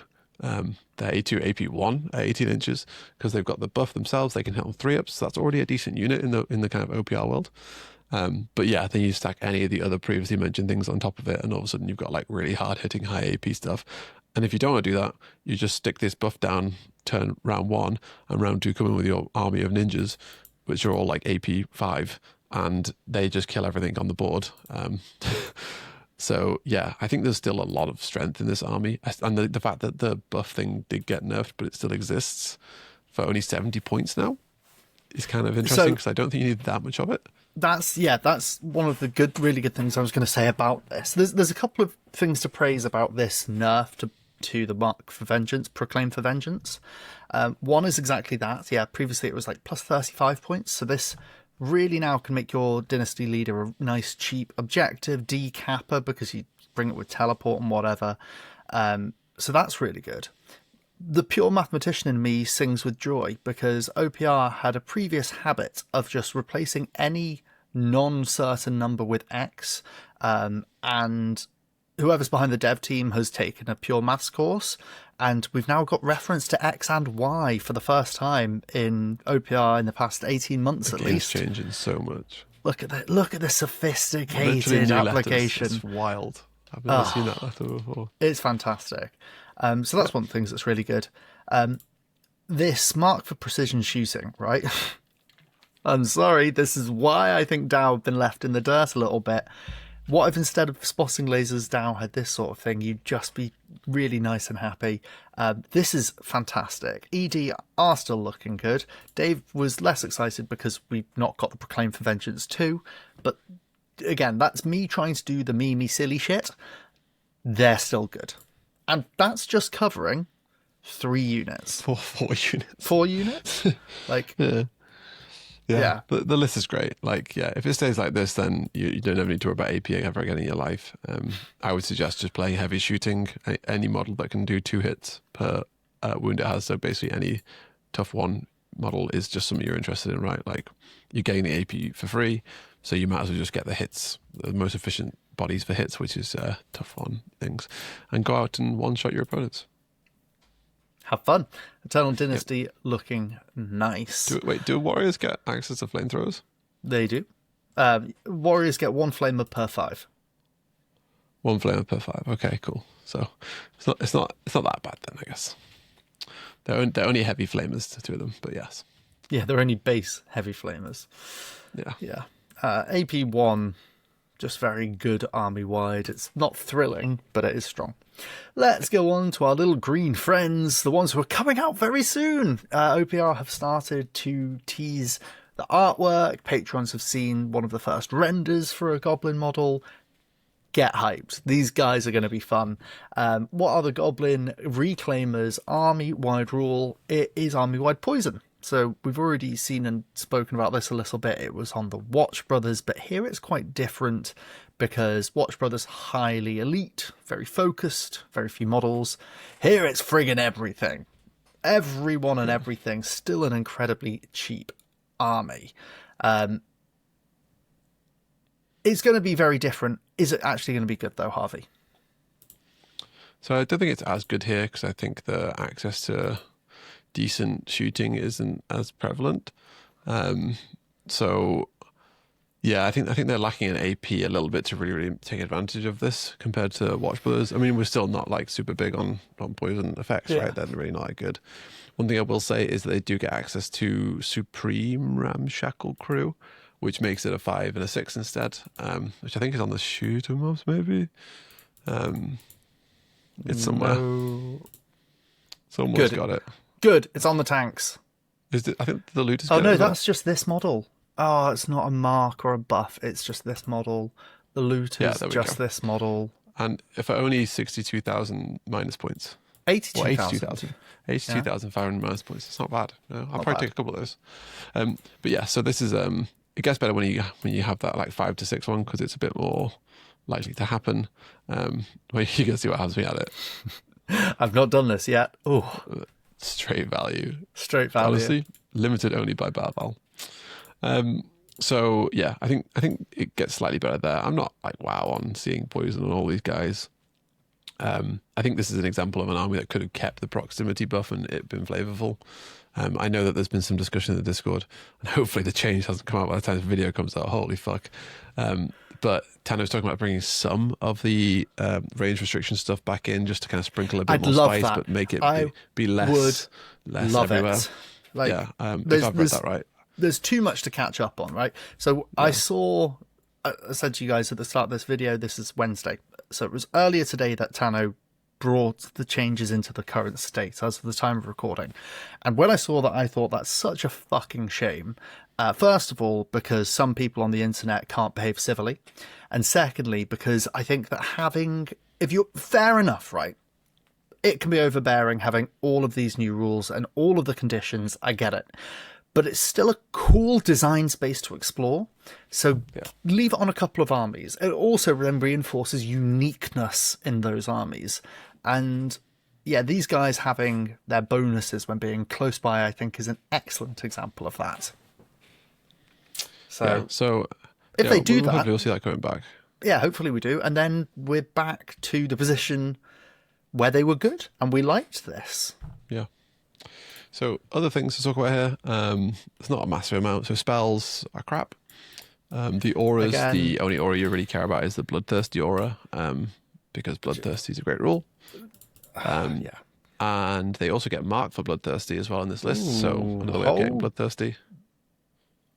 Oh, sorry. I thought for a second this would be the old one. Ignore me. Yeah, Bloodthirsty good. Marked for Bloodthirsty also good. Where have we got marked for Bloodthirsty? It's on the big bug. Yep. Nice. Cool. Fun. Yep. And then also It's on the Bug Riders. Yes, I've tried to not talk about this too much. As an optional upgrade, Goblins get the DAO army-wide rule. Yeah, which I think is a nice little thing to throw them as well. So yeah, the Goblins haven't really changed too much from this because all they've really got is like flat buffs to their offense in a way. So yeah, I don't think the poison's that amazing. It's good, but it's not. It's not not going to completely change the way they play or anything like that. So we will be happier if Goblins get their old within 6 inches +1 to hit rule. That's when we'll be a bit happier. Yeah, or it doesn't need to be +1 to hit, but I think something that makes it a bit more like reinforcing the swarm aspect of it. But also like to see more scout on the list, so you could do more with the scout shotgunners. But that's because I'm sick in the head. Scout shotgunners, Harvey loves it. Yes, one thing I generally like to see is casting lists. I love casting lists giving the combos and the marks, but don't put it in the level 3 slot when an army only has access to caster 2. That's really my biggest complaint with those. There's so much beauty, but just a couple of things that just bring it down from that lovely, lovely platform that we're so close to. Goblins, sweet. Let's go. And as well, Goblins will probably get a refresh when their minis get released. Let's have a look at the Havok Brothers. Now, here's an army that has been through 1001 changes. Where are we now? The Havok Blessing is the same as the Eternal Dynasty rule, AP 1 when attacking. Not much to say there. That's just very, very strong. So Havok. So yeah, Havok Blessing obviously is very good. +1 AP. We talked about that before. In terms of auras, they have Scout Aura, which I think is good, and they also have Rapid Charge, which I think is good. The big thing to talk about here is, so one of their spells is kind of interesting. They've got a spell that gives everything indirect, so Dark Sight, which could play into a very, very interesting meme list where you just always shoot things indirectly with some really long-range guns. It's an idea. It's kind of unique. But the other things that Havok get here, so base Havok get +1 AP. The other ones get different buffs, but they all still get the Reckless Piercing. And I think it's the Piercing Warrior aura, right? So yeah, what I was just looking at, because I haven't looked at this. So both of those two AP buffs they get for the other factions as well, which actually puts the base ones in a worse position because there's like a breakpoint where you're like, okay, that's too much AP. So this is interesting because, it's like, first of all, the +1 AP thing for Icon of Havok, is 90 points there. Compare it to the old one in ED, which is, 15 points, 20 points? Yeah. Something's wrong. So 15 points for the ninjas. Yeah, I don't know how that's been calced differently between these two. I don't know how that's come out like this, but whatever it's calculating on is clearly wrong. But yes, so they get those two. Then they also get this dangerous terrain debuff, which I think is like 50 points on Mark some of the lower down stuff, the Destroyer. That one there. So it gives dangerous terrain to a unit within 18 inches. Dangerous terrain only procs at the start of the next turn, obviously. Or the next round, sorry. With the next activation. The start of the next activation. For that unit. So it's not an immediate effect, which makes it worse. It's 50 points, which is quite dear compared to just having caster. Because it goes off on 1s or 6s, I can't remember which way around it ever is. I think it's 1s. 1s. You have a chance of just like getting unlucky and not going off because it's quite like weird curves when you have just 1s. So I think this is probably too expensive. It does break Balbal, and it does let it threaten multiple things in a turn. So it probably is good, but I think 50 points is probably just too dear for it. But yeah, that's kind of where the Havok boys are at. I think the other ones are more interesting. So the other Havok boys do get all that stuff, but they lose out on that 1 AP on everyone. So yeah, change gets smoke bombs, which is -1 to hit them. This is really strong. So Literally, strong. you should just never, ever, ever, ever underestimate this thing. This is makes them a so prime good. example of where armies have just received flat buffs now. Change Brothers have gone from having army-wide stealth to have army-wide -1 to everything, and then also get access to 2 possible goes of AP bonus, and one of them's on these reckless ones, which, by the way, if you haven't seen, the reckless ones are when you activate the unit with this rule, you roll a dice. On a 2-up, you get a bonus, and on a 1, you get a detriment. Sweet mechanic, sweet design, love this. And for reckless piercing for the AP, it's you get +1 AP if you get the 2-up, and on a 1, enemy units get AP +1 against you until the end of the round instead. Yep. Really fun mechanic. I love doing that one. Is it a May? It's a May as well. You don't have to do it. Choice is powerful in OPR. So yeah, change just coming out with AP +2 readily accessible. Yes, it's 95 points, but that's well worth it. Yeah, and even if you just do the 25-point one, right, it's definitely worth the gamble. Yeah. So change look good because of the -1, that's really strong. Lust, they get 3/4 fast. This is obviously good. Movement is good. The only bad thing about this is it's going to upset people who don't like non-round numbers.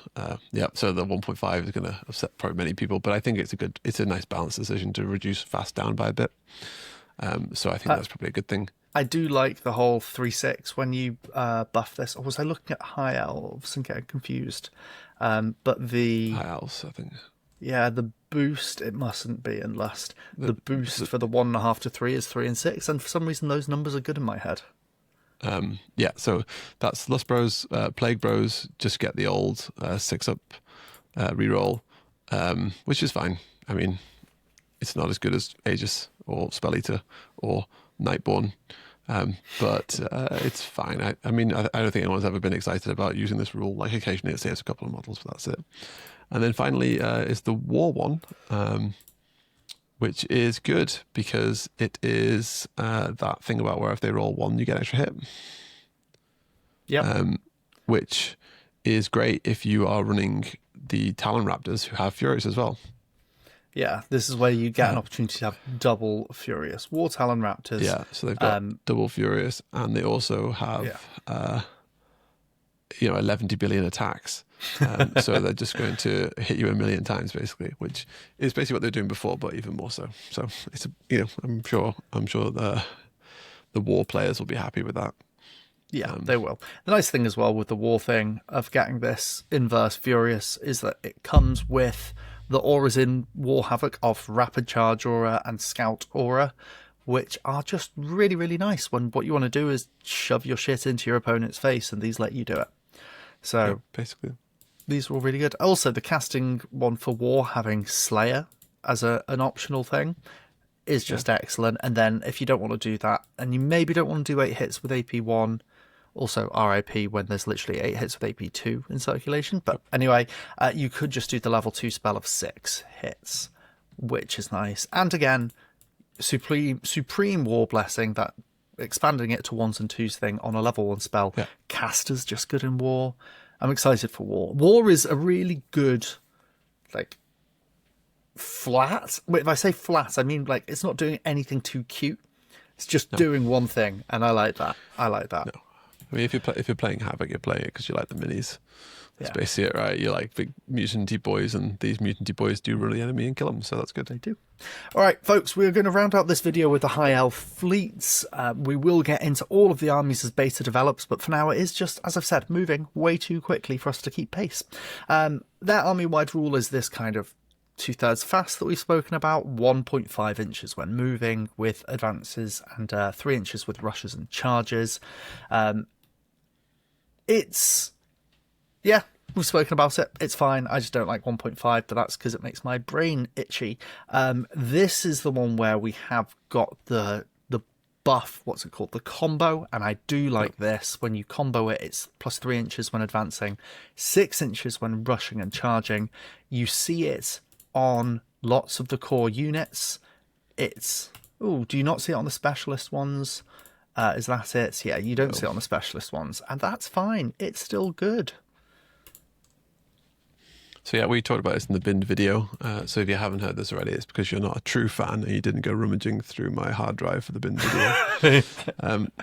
So Noble Advance is good because the elementals now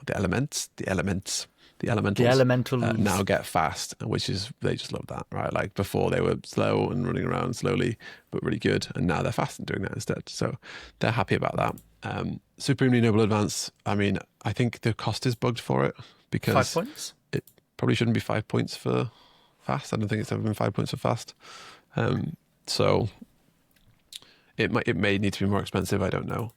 Which may also bring the whole cost of the army up by a bit more. One thing we said when they lost fast in the first place was it might be a good thing for them because they don't really need it that much. Mm-hmm. I'm sad to see open range go, which we did say we wouldn't talk about 3.5 too much, but they used to get a buff, which is when they were not in cover, they're not near terrain, they get 6 inches shooting, which I think was more interesting. And they also used to get, when they were not in terrain, they would get normal fast.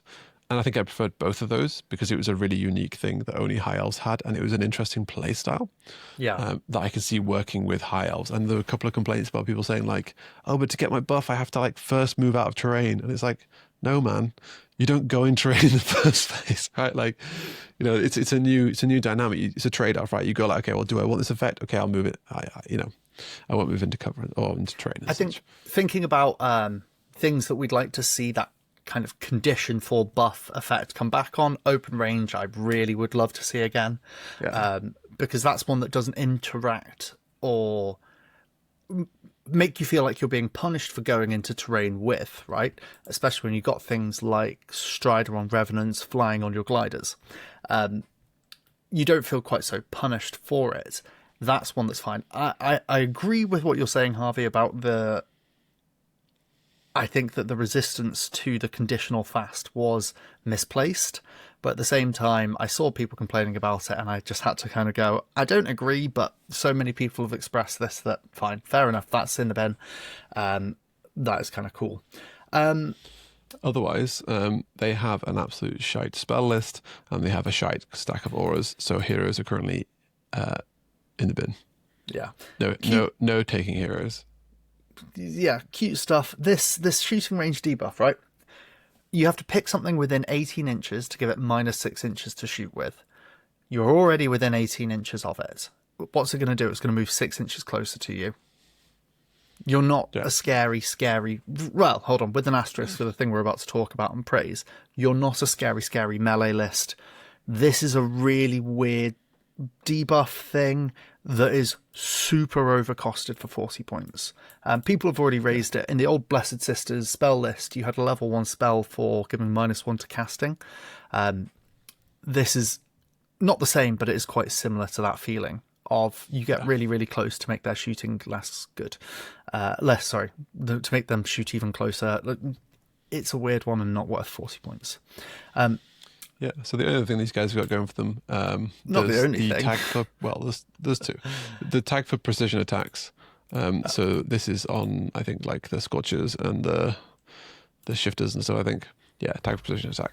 So this is one of those at the start of the game, put markers on things and remove markers to get a bonus. This is okay. I mean, it's quite cheap. And the good thing about it is because it's such an elite army, you're not actually going to be spending these points very quickly. You put 2 marks on things, that's going to be 2 units worth of quality 2 attacks, which I think is good. And it's not the most expensive upgrade, so I think this is probably worth bringing. Same thing that applied for before. Don't put it on their big tanky units, put it on the stuff you want to kill in a single activation that you're a bit worried you might not be able to. Use it to snowball, don't use it to try and whittle down something bigger. And then, yes, the last thing, which I think you're way more excited than I am, is this unwieldy thing. I'm excited because this is like the whole custodian thing again, right? The elementals in high elf fleets are really cool in my brain fantasy. I love tough threes. I think that they're sick. The OPR models for these are fucking incredible. Sven, I've just loudly proclaimed a name that means nothing to 99% of our viewers. There's a chap called Sven who we met at the recent Bristol event who brought his high elves and had them in this blue-red colour scheme, and they were fucking gorgeous. The high elf elemental models are so cool.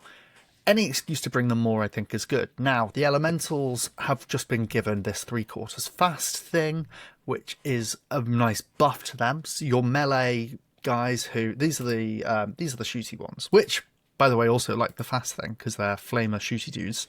Yeah, they're as well.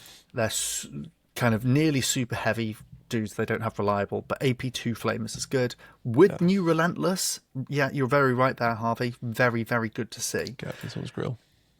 Really get up in someone's grill. In fact, that's made that unit way more valuable. I already like them now. I love them. These elemental strikers can get up to 4 attacks, AP1 rending each. They're not massively expensive for it, and then they get the thing that we're talking about here, unwieldy debuff. A debuff that you can hand out to things within 18 inches to make those things strike last when charging. Which means that you strike first when you charge them, they strike last when they charge you. You can do a big dent on melee heavy armies, thinking about war demons who are at their core quite fragile, can really make charging difficult for them. There is the cute situation of if you put this on a unit that has counterattack and you charge that unit, it will still strike first. But that is such a niche application of this thing not doing its thing. I think having a couple of units of elementals with at least, maybe you don't need more than one of these buffs, but I think it's fun. Yeah, I think the big thing for me with this is like these guys have fast now, so most of the time they're going to be getting charge priority, and then the opponent's going to charge these guys. And unwieldy is nice, but you're only really attacking back with a handful of attacks, and you might hit 2 of them because you're hitting on 6s. So I think it's slightly less appealing because you have to get into melee with these guys to be able to use this properly. Or you're going to be getting into melee, and so therefore it makes it slightly less valuable. I think you're right, though. One of these seems like a good thing to include, just to throw on their chaff units, really, to kind of ward them off charging things more than anything else. But yeah, I think overall High Elves are looking good. Yeah, I mean, if they release like this, then I think they'd be pretty happy with that. I think they could be a bit more spicy. Maybe some more interesting auras, maybe a revamped spell list. I think them being good casters should be a thing. I think their casting list doesn't quite live up to it at the moment. But yeah, I think apart from that, that's High Elves. That's High Elves. They're looking good. Early thoughts on beta. Obviously, we are 3 days in, and there have been huge changes already. I've made my comments about how I would love for the people and the players to keep engaging. Harvey, give us your thoughts on just the crunchy bits of beta overall, 3 days in. Yeah, I mean, I think for me, the big thing about the beta that stands out to me, first of all, like we had a huge amount of change in the first day, and then there was a kind of uproar at that, and it's now been changed to what we've got now. This is a lot closer to what we expect from OPR, and I would plea to people to be a little bit more flexible and perhaps patient. The fact that we got so much feedback in the first day, there's no way all of you guys have played games with these things. I know we're sat here talking through armies and stuff, but our huge disclaimer is like we've played the game for a long time. We're quite knowledgeable about it, right? But even we're not sitting there going like, this is definitely true, right? And there are people coming flying into the feedback chats being like, this is ruining the game is over and stuff. And it's like, have you played it? I don't know if you have. So we've just had this been given to us, and from the sounds of it, Tanner's going to pull back on some of it, and he's going to bring back some of the conditional stuff. Give it some breathing room, right? Let the rules be actually tested by people who are actually going out there and playing games. Share your opinions. Go chat with people. Let yourself be challenged. Because really the huge thing here is we want lots and lots of feedback from lots and lots of different people, but we want it to be quality, right? We don't want someone's guesses to be being pushed down into these feedback channels. I mean, I haven't left any feedback in any of the channels yet, right? We make these videos and we talk about OPR all the time, but I just don't think it's worth me jumping in and giving my opinion on these things because I haven't sat down and played with these things. So just be really, really careful with the way you're approaching this stuff, because we run the risk of overcorrecting for some of these things when actually, completely, sisters have had a 12-inch range on their devout for as long as I've known them, and no one's ever complained about that. Then all of a sudden we start introducing some range things, and everyone's like, these range things are ruining the game. And it's like, well, they've been around for the longest time, right? Most of the mechanics that have just been introduced existed in some other form. Maybe they weren't as ubiquitous, maybe they weren't on your army and stuff like that, but yeah, let's just give things a little bit more breathing room, and let's play test them before we get on the board, because if there's one thing I've learned from, all the time we've been playing OPR and making videos and stuff, is it's so easy to be absolutely incredibly wrong for something that you haven't sat down and played, right? Like, it's so easy to undervalue or overvalue things, right? So yeah, give yourself a chance to be wrong. Go throw some minis on the table, play against yourself on TTS, whatever it is, right? Just try it before you diss it. Yeah. Though I will say that I am absolutely 100% right about Dark Elf Raiders, despite having not played tested them. So. There's two things that people hate: when things stay the same and when things change. And the latter category is the one that I think has really got a lot of people chomping at the bit at the moment. Yeah. Try it. Just try before you deny in all of these instances here. There is something to be said of, if you're reading it and it isn't appealing, then yeah, I guess. But at the same time, until you've actually played the game, you don't know. I am forever changing my view on so many things, and it's because I'm being challenged on different ways in it by different people. And I'm then coming out of an experience and going, hey, I was wrong. Look at this. Look at how this thing was done well. Yeah, let's stay positive, folks at home. I appreciate that. First of all, we really appreciate you guys getting down in the comments. I appreciate there's a lot of people expressing their discontent in our comments too. Please don't let this be a call out to say don't do that. We are so happy to see your engagement, because so much of it is with rationale. Please keep it coming. Get down in the comments. Let us know where your thoughts are now or where it is. We are, through the magic of Harvey's editing, trying to get this up to you as soon as possible. So hopefully not too much will have changed by the time this is out. If you're watching this and it's Thursday, then it's gone well. And if you're watching this and it's Friday, it means I couldn't do the editing on the train. So hello Thursday/Friday people. And Tano, if you've done a patch in that time, we're going to have words, okay? For fuck's sake, I'll be out in Portugal, mate. All right, I'm going to keep going on the train all the way to Portugal. Which is the complete other direction from the way you're riding the train, so that'll be good fun. I'll do a little U-turn on the train, Coming for you, Tano. We're coming for you. Yeah. I live in Kent, lad. It's not that far. Yeah, just 2 countries between you. Thanks very much for watching, everyone. If you haven't yet, please click that subscribe button. This is just such a joy watching this channel grow with all of you at home. Get in the Discord. We're having some great chats. And most importantly, if you've made it this far, comment down below going, Dave, your tirade against Relentless was successful and it's in the bin, and give the video a big thumbs up. So happy to see Relentless change. And if you've got any recommendations for good board games that can be played between 6 and 8 players, I'd like to hear them as well. There we go. That's something out of left field. Make the most of the channel. Yeah. Gotta get those recommendations. I know you nerds love board games. I love them too. Don't say Catan. We've played that before. This is becoming too podcasty now. We'll see you later. Cheers, everyone.